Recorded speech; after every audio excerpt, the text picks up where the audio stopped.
I'm Chris Kendall. This is Jamie Butler. We work at Mandiant, and I'm actually sort of a dual-hatted person at Mandiant. I do a lot of work as a consultant, actually going out in incident response engagements, conducting forensic analysis, as well as working on the product team, the guys building our incident response appliance and agent, and that's what Jamie does full-time as well. Our talk today is titled Blackout, What Really Happened.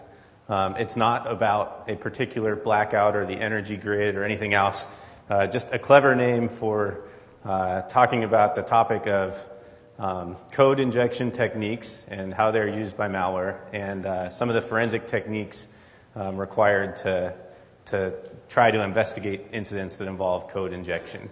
All right, so here's the outline of our talk. We're going to start out with sort of the basics of code injection, and this is not a new topic at all. Right, so we're not sort of trying to argue that we've invented code injection, and I will present it as sort of a background, though, for some of the details later.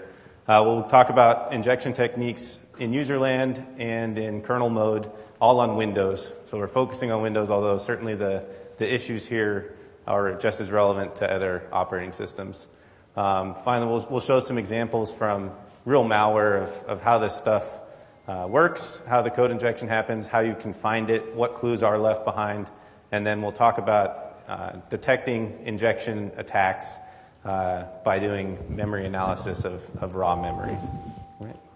Okay, so the basics. Code injection, basically, by using that term today, all we mean is any technique that's used to run code in the context of some other process, right? Some existing process or some process that got launched that actually has some legitimate purpose, right? It's not just a malicious process, a backdoor. Maybe it's Internet Explorer, right? And you're using Internet Explorer, injecting some code into it so that you can perform extra tasks that Internet Explorer wouldn't usually do, right? So why does code injection happen? Reason number one is evasion, right? Hiding from automated or human detection of malicious code. Many tools and many people are sort of tuned towards finding the evil process, right? They look for malicious files, malicious processes, and we're sort of making the argument here today that that's actually not a fine enough resolution anymore, given the way that malware is sort of working now, right? You need to find the malicious thread, and so that's sort of a main theme of the talk. Another reason that code injection happens is for impersonation. So if you have security controls that are working on a process level, right, such as the Windows XP Service Pack 2 firewall, it blocks things at the process level, right? So if you can inject yourself into a process that's allowed to perform some activity, then you no longer have to worry about those security controls, right? And you can also inject yourself into a process like LSAS, let's say, that has access to credentials or credentials in plain text, right, perhaps. And that's the way that things like PWDump and SAMJuicer and FindPass work, right? They inject themselves into processes that have the information they want so they can do that work. Okay, so from user mode on Windows, we'll talk about a few different ways that basically talk about the mechanism for how code injection works. First of all, the Windows API provides you everything you need for code injection, right? So somewhat surprisingly, you don't even have to use the native API. The Win32 API provides you everything you need to do code injection. So Virtual Alloc EX is capable of creating new memory, allocating memory inside of any process. You give it a process, a handle to a process, and it'll open memory in that process. Write process memory, it will write into the memory of a remote process. You can read process memory.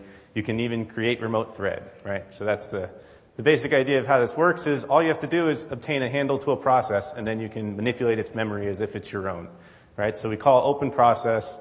The kernel goes ahead and tells us, okay, here's a handle to that process object, right, that you'll need to do this stuff. My next step, if I want to inject some code, is I'm going to create new memory in that guy's process space. Now, this isn't strictly necessary, right? I could just write directly to some memory that process already has. Of course, I have to be careful not to stomp over something that is actually important to that process, right? But if I want to make sure I'm not going to be stomping over anything, I can just go ahead and alloc some new memory in that remote process. I get back an address. It says, the kernel tells me, okay, here's the address of that memory that you just allocated. Okay, once I have that memory, I can go ahead and just write to it with a function called write process memory, right? It takes a handle to a process, and it takes a base address. You give it a buffer, and you say, write all this stuff into that remote guy's memory. And once I have code in his memory, right, you can think of it as shell code, but essentially I'm just creating some code in the other process's memory. Once that code is there, I can create a new thread and start my injected code running, right, within the context of some other process. So in the demo here that I just presented, these 4 slides, right, we've got an evil process, evil.exe, and he has just created a thread with code of his choosing, right, inside of a running instance of Internet Explorer, right? And I said that this process is pretty simple, and to demonstrate that, here's an 8-line Python program written that relies on the PyMy, Pedro Mamini's debugging script or debugging environment for Python.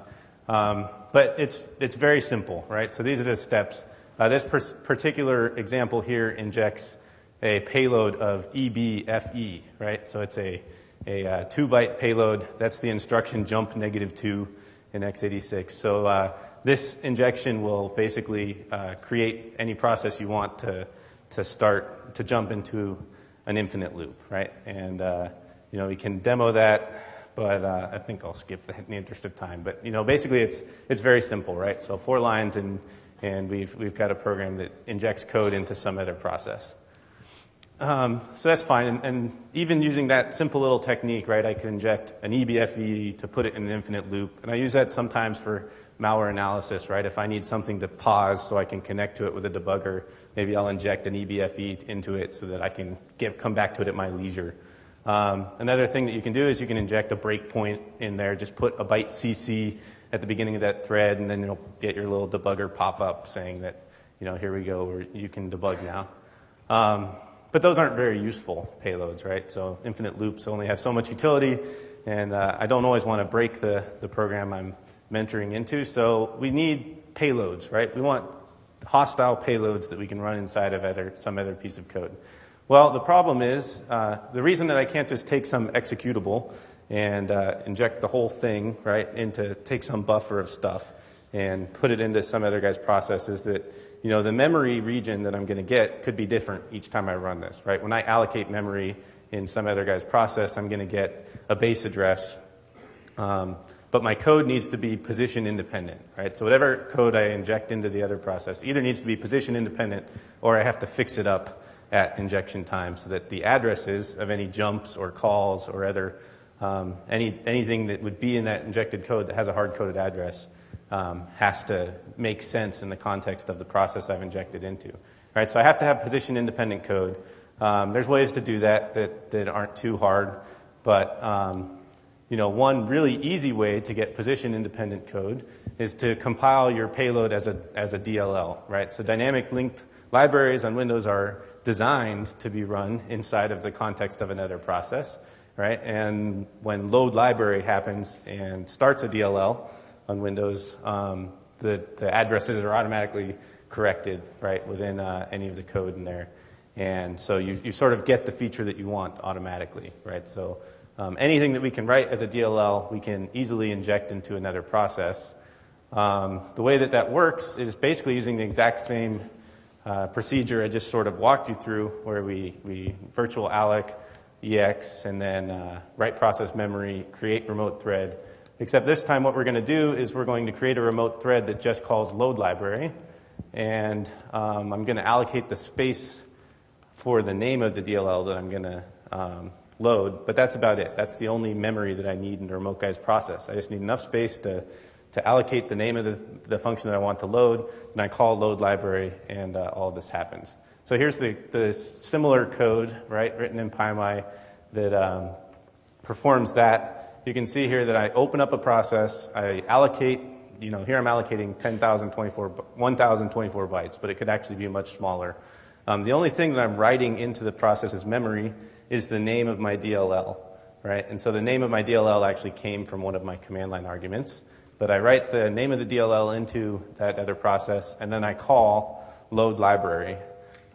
right here, right? So I call load library and I provide load library with an argument, which is the name of the DLL to load, right? So after that happens, we now have our DLL running in the remote process. And so I'll go ahead and demo this part of it.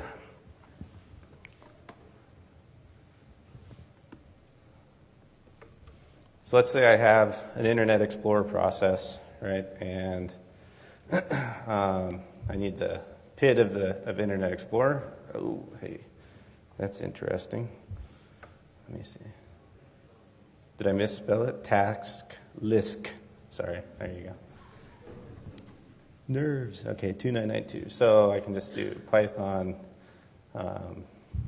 inject DLL 2992, and I have a DLL here that I've made beforehand that's called listener.dll, right? And we run it, and it appears that not much has happened here, right? If I do a netstat -ano, we actually see, now you may not know this immediately, right? But I have this listening socket right here, the third line down. It's on port 6666, and my O part is the process ID, is scrolled off to the side here. But the process ID is 2992, which if we scroll back a little bit, you'll see that that was the process ID for Internet Explorer, right? So Internet Explorer is now listening on port 6666. If I go ahead here and switch to my, live demos never work, right? This just worked a minute ago. Anyway, theoretically, the listener is definitely there, right? And we should be able to actually connect to it and just get a reverse command shell, right? So get a Windows command shell. So rather than try again, I'll just press on and pretend that you saw a little command shell there. All right, yeah, switch back.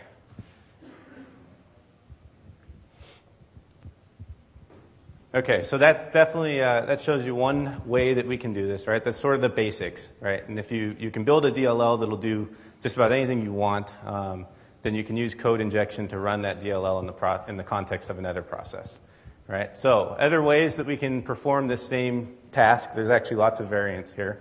You can get the thread context and set the thread context for an existing thread, so I don't have to create a new remote thread inside of somebody else's process. I can just hijack their thread temporarily to do some work for me and then give it back to them, right? I can set a Windows hook that will get called, that will automatically load a DLL into each process upon some event of interest happening. So there's Windows hooks for keyboard activity happening within the context of a process.